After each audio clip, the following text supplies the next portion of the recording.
Nos acompaña la abogada Bernarda Ordóñez, directora de la asociación Aequitas de la ciudad de Cuenca.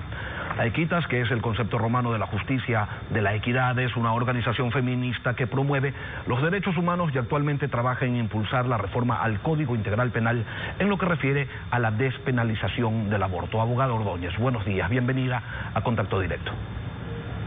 Buenos días, Lenin, buenos días a la ciudadanía que nos acompaña, muchísimas gracias por el espacio. En días anteriores en este espacio, la activista provida, ex feminista y política brasileña Sara Fernanda Giromini, más conocida como Sarah Winter, expresó lo siguiente, la invito a escucharla. Yo no podía comprender por qué las feministas en Brasil, por ejemplo, están en contra la reducción de la mayoría penal para violadores. O sea, un chico de 17 años viola y nada va a pasar con él porque es un pobrecito víctima de la sociedad desde 17 años. Eso yo no podía entender.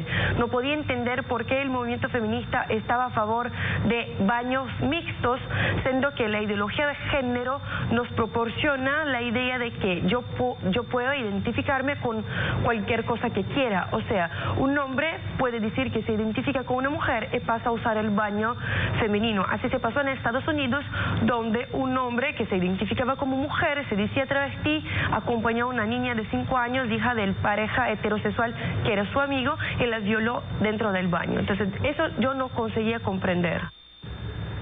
Abogada Ordóñez, su réplica. Muchas gracias. Ciertamente ser feminista no es sencillo, y mucho menos en Ecuador, dado el contexto de violencia sexual hacia niñas y mujeres.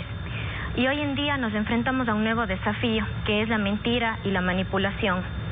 Como mujer feminista y en representación de varias mujeres feministas y hombres feministas, rechazamos categóricamente las expresiones de la señora Winter en este medio de comunicación, porque ha desconocido los logros que el feminismo representan para la vida no solo de las mujeres, sino de la sociedad en general.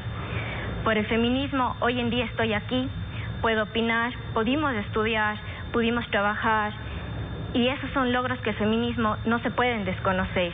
El feminismo, sobre todas las cosas, es una elección, ha salvado vidas y seguirá salvando vidas. Sarah Winter dijo más, aquí tenemos otro fragmento de su intervención. Tanto en Ecuador cuanto en Brasil hay movimientos feministas que son pagos directamente por la IPPF. La IPPF es la Planned Parenthood, la mayor industria del aborto de Estados Unidos y de todo el mundo.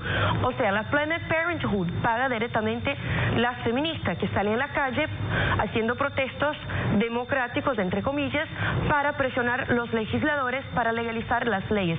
De una vez legalizados se implantan las clínicas de aborto, entonces está hecho.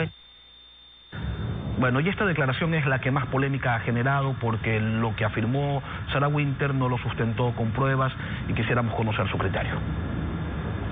Claro, Lenin, ciertamente para quienes somos defensores de derechos humanos, activistas feministas, hombres y mujeres, estas declaraciones son sumamente ofensivas.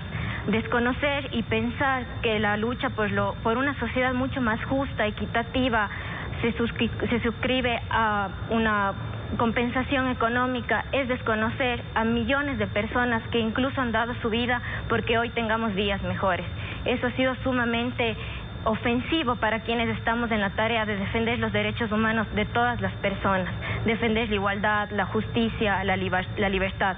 Limitarnos a pensar que nos mueve una contienda económica es ofensivo hacia nuestro trabajo, hacia la memoria de las mujeres y hombres que nos antecedieron en esta lucha por los derechos humanos. Pero para que quede claro, abogado Ordóñez, por ejemplo, a Aequitas, ¿quién lo financia? ¿Cómo se financia?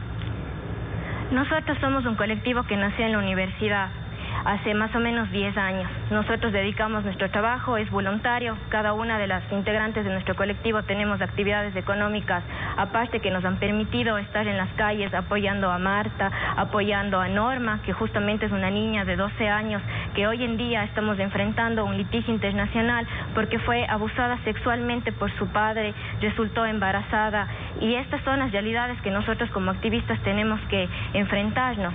Ciertamente no podemos desconocer que existe la cooperación internacional, pero querer satanizar la cooperación internacional, el apoyo que la sociedad civil brinda para que tengamos mejores días, es desconocer la lucha, insisto, de cientos de millones de defensores de derechos humanos que trabajamos arduamente y que incluso muchos de ellos han dado sus vidas para que hoy tengamos días mejores. ¿Y esa cooperación internacional proviene de las entidades que señaló Winter o son otras? No sabría decirle, habría que preguntarle a la señora Winter cómo ha hecho estas afirmaciones sin sustentos técnicos como se ha manifestado anteriormente. Sarah Winter afirmó que vivió en carne propia la experiencia de un aborto y contó que fue así. Tanto me decían la palabra empoderamiento, la palabra libertad, la palabra independencia, pero nadie me contó que para hacer un aborto, para una mujer tener un aborto, tiene que pasar por horas y horas y horas interminables de trabajo de parto. La prostaglandina, que es el medicina que está en el compuesto del misoprostol, hace con que el colo de útero se abra y que se empiecen las contracciones. Después de tantas horas dolorosas de trabajo de parto, para decirme que no era un bebito, de cualquier manera, la mujer que está teniendo un aborto va a parir el hijo, solo que no va a parir un hijo vivo, va a parir un hijo muerto, peor, pedazos de hijo, para después de tantas horas, entre comillas, de empoderamiento, mirar en el fondo del inodoro, no un conjuntito de células, no un coágulo de sangre, pero mi hijo. Yo no sentí empoderamiento, yo no sentí libertad, yo sentíme traicionada. Sus criterios, Bernarda. Gracias, Lenin. Realmente el aborto es una dolorosa realidad que ocurre en el Ecuador y en el mundo entero. Debemos también comprender el contexto del Ecuador. Actualmente la Asamblea Nacional está debatiendo una propuesta para despenalizar el aborto en caso de violación. Situación que no ha ocurrido con la señora Winter. Sin embargo, nosotros creemos que el feminismo sobre todas las cosas es elección.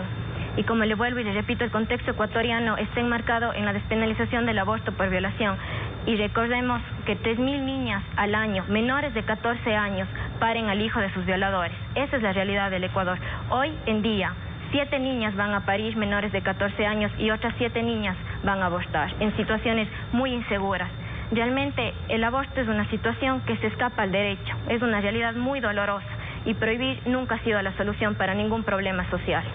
¿Qué hacemos con el 45 de la Constitución que señala que el Estado reconocerá y garantizará la vida, incluido el cuidado y protección desde la concepción, lo cual se contrapone a los criterios de la Corte Interamericana de Derechos Humanos que señala que la denegación de la interrupción voluntaria del embarazo en determinados casos constituye una vulneración a los derechos fundamentales de las mujeres, niñas y adolescentes? Nuestra Constitución, el marco jurídico, nos señala que todos los derechos son de la misma jerarquía. Y al igual que tenemos el artículo 45, tenemos varios artículos que refuerzan la protección de las mujeres, el derecho a decidir, los derechos sexuales y reproductivos. Y además debemos recordar que 5 comités internacionales de derechos humanos han exhortado al Ecuador, incluyendo el Comité de Derechos Humanos de Protección de los Derechos del Niño, a que despenalice el aborto en casos de violación. Recordemos que la violación es un delito, es una terrible agresión hacia el cuerpo de las niñas y las mujeres. En este contexto, en el Ecuador se registran 11 violaciones diarias a mujeres.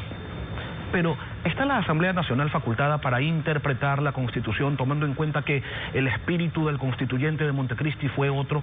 Fue decirle no al aborto, no al matrimonio igualitario, y no fue el espíritu. En la práctica, invocaron el nombre de Dios en la Constitución. Eso pasó y fue refrendado por el pueblo ecuatoriano, aun cuando sea contrario a normas del derecho internacional y a los principios básicos de un Estado laico. ¿Puede la Asamblea realmente interpretarlo? En este caso, la Asamblea Nacional lo que está analizando son reformas del Código Orgánico Integral Penal. No se trata de un ejercicio de interpretación, sino más bien de regular un derecho también que es de las mujeres a la salud integral. No podemos exponer la vida de las mujeres a un aborto inseguro y, como vuelvo y repito, estamos hablando de casos de violación y en el Ecuador el aborto es legal cuando se trata de una mujer con una discapacidad mental que ha sido víctima de una violación y también cuando está en riesgo su vida o su salud. Entonces hay situaciones en las cuales el aborto en el Ecuador es legal. Y además debemos recordar que la protección estatal significa acompañar a estas mujeres, a estas niñas. La Organización Internacional de Naciones Unidas ha manifestado varias ocasiones que obligarle a una mujer víctima de violación continuar con un embarazo es tortura. Bernarda Ordóñez, directora de la Asociación Aequitas, gracias por acompañarnos en Contacto Directo.